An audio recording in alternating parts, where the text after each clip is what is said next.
Olá, aprendiz! Sejam muito bem-vindos a mais um vídeo no canal. Hoje a gente vai conversar sobre como evitar a autossabotagem nos estudos.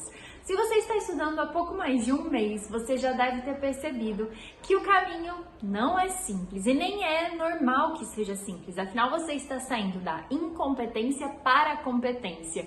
Isso é estudar. E, portanto, para que você memorize o conteúdo, para que você fixe na sua mente o que você está estudando, é importante que você saia da sua zona de conforto no estudo. O desafio, ele é desejável. Porém, para a sua querida mente, o desafio é assustador. E assim, vez ou outra, você acaba se auto-sabotando no processo. O que é de fato a autossabotagem? Você sabe?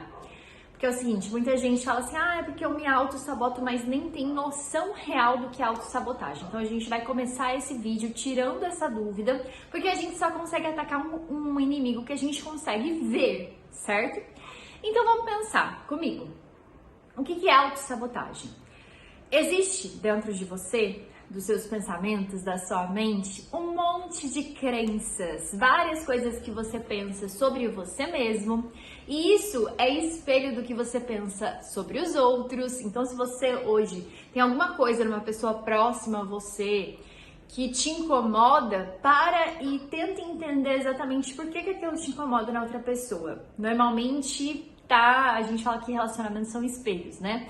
Normalmente aquilo que te incomoda nas outras pessoas tem mais a ver com você do que com ela. Pode ser uma ótima dica aí para você entender quais são suas crenças limitantes. Também temos um fator importante aqui.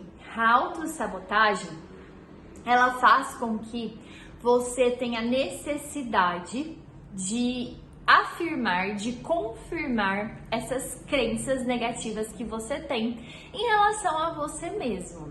É assim que surge, muitas vezes de forma inconsciente e silenciosa, uma sabotagem no processo. Então você pensa coisas sobre si mesmo, você pensa coisas sobre o que o mundo te deve, a injustiça da sua circunstância atual de vida. E para que você continue nesse looping, nesse processo, você acaba se sabotando, se auto-sabotando no processo. Porque você precisa, é um mecanismo natural da sua mente, você precisa confirmar que está certo, você precisa fazer com que o que você pensa sobre você mesmo está certo. Assim, a gente tem que a autossabotagem, ela nasce das suas crenças. Todas as crenças que você tem sobre si mesmo geram um sentimento de forma quase que automática. Então você pensa, eu sou incapaz, eu não consigo aprender. E, de forma automática, o seu corpo, ele sente a pressão dessa crença, a pressão desse pensamento negativo. E aí você pode ficar instável, ansioso, desconfortável, e todos esses sentimentos te levam necessariamente a alguma ação. Se você conseguiu tomar consciência desse processo, crença negativa que gerou um sentimento ruim e me fez, por exemplo, a ansiedade gerada por uma crença negativa, me fez querer ter a vontade de mexer no celular, porque eu sei que ali eu vou conseguir dar uma distraída nessa ansiedade, mas você consegue tomar consciência desse processo e o corta na raiz e fala, não, eu não posso dar uma distraída nessa ansiedade, eu preciso começar a enfrentar, porque é fato que provavelmente se hoje você se sente incapaz e não merecedor de alguma coisa, você realmente seja incapaz e não merecedor de alguma coisa. Porque para você conquistar capacidades, você precisa estar sempre estudando. É isso que eu falo aqui todos os dias para vocês. Então, a gente precisa aprender a vencer essas sensações ruins da noção de incompetência e de capacidade que a gente tem sobre si mesmo, vencer o sentimento ruim que essa incapacidade te gera e, de forma consciente, conseguir travar esse processo e falar, não, eu renuncio o celular, eu não vou mexer no celular, eu vou tratar a minha incompetência, eu vou tratar de ficar competente. É isso que eu vou fazer. Como que a autossabotagem acontece de fato, então? ela acontece nesse processo todo inconsciente. Quando esse processo é inconsciente, você tem uma crença negativa sobre si mesmo, essa crença gera um sentimento ruim e você, querendo se livrar desse sentimento ruim, que é tudo que você conseguiu identificar ali na hora, você vai fazer uma ação sabotadora, que é mexer no celular, que é fugir dos estudos, que é fugir de uma palestra, enfim, de algo que te traria algum benefício profissional ou até mesmo pessoal. Deu pra entender? É assim que a autossabotagem se demonstra, acontece de fato na prática. E é importante você entender esse mecanismo para que você consiga vencer, ok? Até porque o nosso primeiro passo para que você consiga evitar a autossabotagem no processo é justamente identificar padrões, identificar essas crenças negativas que você tem sobre si mesmo. E você pode fazer isso de uma forma um tanto quanto subjetiva, que vai ficar um pouco mais difícil, e a autossabotagem, ela é um inimigo silencioso, ela é um inimigo no escuro ali, por isso é tão difícil de vencê-la. Mas é fato que você pode e deve encontrar esses padrões. E eu li num livro esses dias o seguinte fato: assim que você encontra esses padrões, você consegue também enxergar formas de revertê-los. Então, dentro da sua rotina, existem muitos padrões. Nosso corpo, ele busca uma economia de energia justamente tentando se colocar em padrões, tentando se colocar em hábitos, automatizar costumes. É assim que o seu corpo funciona e que ele se sente estável.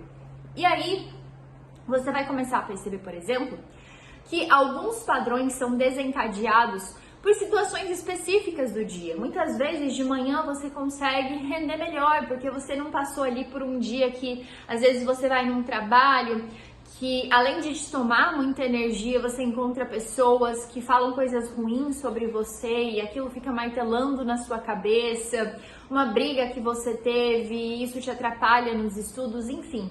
O externo sempre pode te atrapalhar nos estudos. Você precisa encontrar esse padrão, às vezes até uma coisa mais simples, como, por exemplo, um padrão de eu vou estudar todos os dias que eu chegar do trabalho, às 18 horas. Mas aí você percebe que existe um trânsito das 18 às 18h30.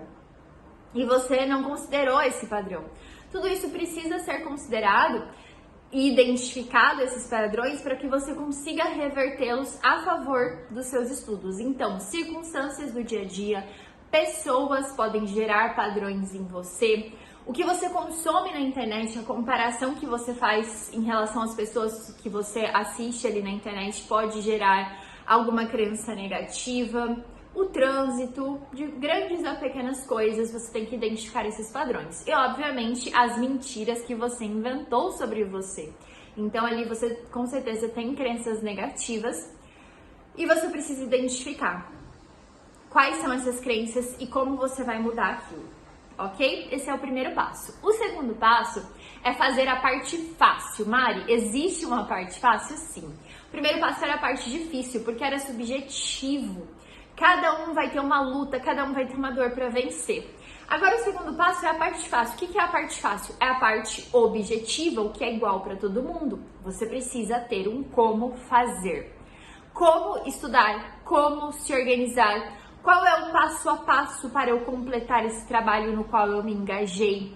Tudo isso precisa estar muito claro na sua mente para que você quebre essa primeira barreira que é sim física, que é objetiva, de ter dúvida do que tem que ser feito. Essa dúvida você não pode ter, porque muitas vezes é um passo a passo, um ponto 1, ponto 2, ponto 3, e aí você vai chegar no final.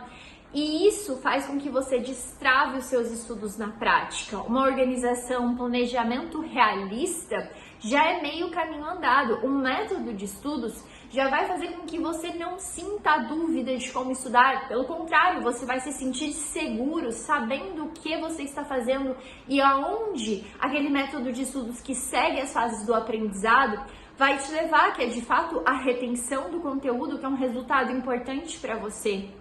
E esse resultado é o que te retroalimenta para que você consiga se motivar para vencer aquela incompetência, aquela incapacidade que você encontrou dentro de você num primeiro momento. Então, o segundo passo é Saiba como fazer, faça a parte fácil, objetiva, tenha um planejamento realista e para isso você precisa aprender a fazer um planejamento realista e conheça o método de estudos. O método de estudos que a gente trata aqui é justamente o VODAR, que ele segue as fases do aprendizado e facilita muito a sua vida. Tendo a certeza de que você está seguro, seguindo um passo a passo que vai te levar à retenção do seu conteúdo, do que você estuda e, portanto, também aos resultados que você precisa. E aí você entra numa cadeia de motivação e não de autossabotagem. E por fim, é sempre importante falar sobre isso. A gente precisa aprender a lidar com os erros e com os fracassos. É fato que você vai fracassar muito na vida, você vai errar muito na vida. Só que isso passa, o fracasso passa, você chega a esquecer aquele sentimento que antes parecia tão dolorido. E as conquistas ficam. Aquilo que você atingiu deve ficar e vai fazer diferença. Você vai viver as suas conquistas todos os dias da sua vida.